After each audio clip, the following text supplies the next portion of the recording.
السلام علیکم ورحمۃ اللہ وبرکاتہ۔ آج ہم بات کرنے جا رہے ہیں طاغوت کیا ہے۔ جیسا کہ آپ کو معلوم ہے اس وقت میڈیا پہ، سوشل میڈیا پہ بہت زیادہ کوشچننگ ہو رہی ہے، ہمیں بھی کافی سوال اس حوالے سے لوگ کر رہے تھے کہ طاغوت کے بارے میں بتائیں، اور یہ بہت ضروری ہے طاغوت کے بارے میں جاننا۔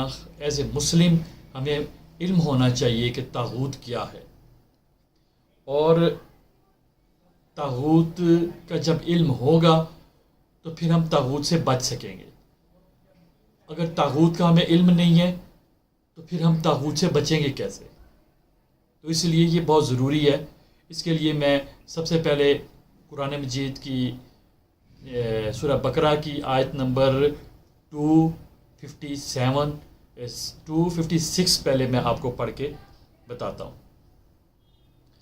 اس میں ہے کہ دین کے بارے میں کوئی زبردستی نہیں، ہدایت گمراہی سے روشن ہو چکی ہے، اس لیے جو شخص اللہ تعالیٰ کے سوا دوسرے معبودوں کا انکار کر کے اللہ تعالیٰ پر ایمان لائے، اس نے مضبوط کڑے کو تھام لیا جو کبھی نہ ٹوٹے گا، اور اللہ تعالیٰ سننے والا جاننے والا ہے۔ اس آیت کے اندر اللہ رب العزت نے اللہ کے علاوہ کسی معبود، کسی صورت میں بھی کسی کی اگر پیروی کی جائے اس کو معبود کہا ہے، اور عربی کے اندر اس میں لفظ طاغوت استعمال ہوا ہے۔ اچھا، طاغوت کی جو تشریح ہے ابن قیم نے بڑی پیاری کی ہے۔ ابن قیم رحمہ اللہ فرماتے ہیں کہ طاغوت ایک بہتے ہوئے، مثال دیتے ہوئے وہ کہتے ہیں، پہلے وہ بتاتے ہیں کہ طاغوت ہر اس کام کو، ہر اس شخصیت کو طاغوت کہا جاتا ہے جو اللہ کے مقابلے میں حد سے تجاوز کر دی جائے۔ اللہ کے مقابلے میں حد سے تجاوز کر دی جائے اس کو طاغوت کہا جاتا ہے۔ پھر وہ اس کی مثال بیان کرتے ہوئے یوں فرماتے ہیں، کہتے ہیں کہ ایک سمود قسم کا دریا جب بہہ رہا ہوتا ہے تو اس میں جب طغیانی آ جائے، جو لہریں اس سے باہر نکل جاتی ہیں، اس کو طغیانی یا طاغوت کہا جائے گا۔ آپ نے اردو میں بھی یہ لفظ سنا ہوگا کہ دریا میں یا پانی میں طغیانی آ چکی ہے، تو طغیانی اس کی حد سے باہر نکلنے کو طغیانی کہا جاتا ہے، اور یہی لفظ طاغوت کے لیے استعمال ہوتا ہے۔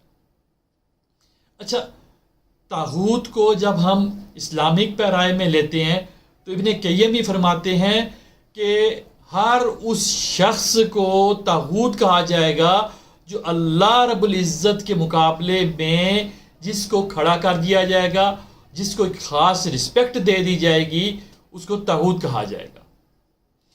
اب اس میں بڑی واضح کچھ چیزیں ہیں، جیسے کہ ہم اپنے معاشرے کے اندر اپنے ارد گرد غور کریں کہ جب اللہ کے علاوہ کسی کو مدد کے لیے پکارا جاتا ہے، یہ طاغوت میں گنا جاتا ہے۔ جب اللہ کے علاوہ کسی کو مددگار سمجھا جاتا ہے، یہ بھی طاغوت ہے۔ اللہ کے علاوہ کسی کو عالم الغیب سمجھا جاتا ہے، یہ بھی طاغوت ہے۔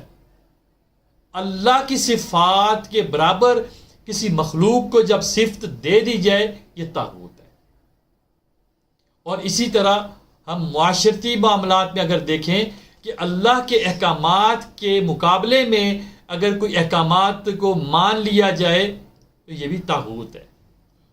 اچھا، طاغوت کی دو قسم کے طاغوت گنے جاتے ہیں۔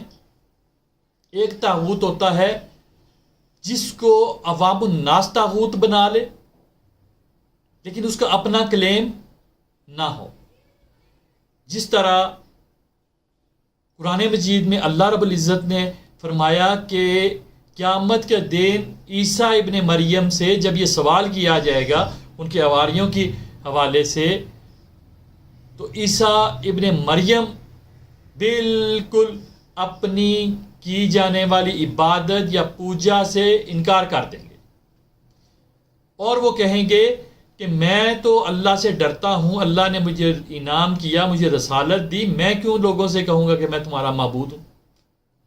تو یہ ایک قسم کے یہ طاغوت کہ جس کو لوگ طاغوت بنا لیتے ہیں اور وہ خود کلیم نہیں کرتے۔ اسی طرح بہت سے معاملات کے اندر ہم انبیاء کو، اصحاب کو، اولیاء اللہ کو اپنا مددگار پکارنا شروع کر دیتے ہیں۔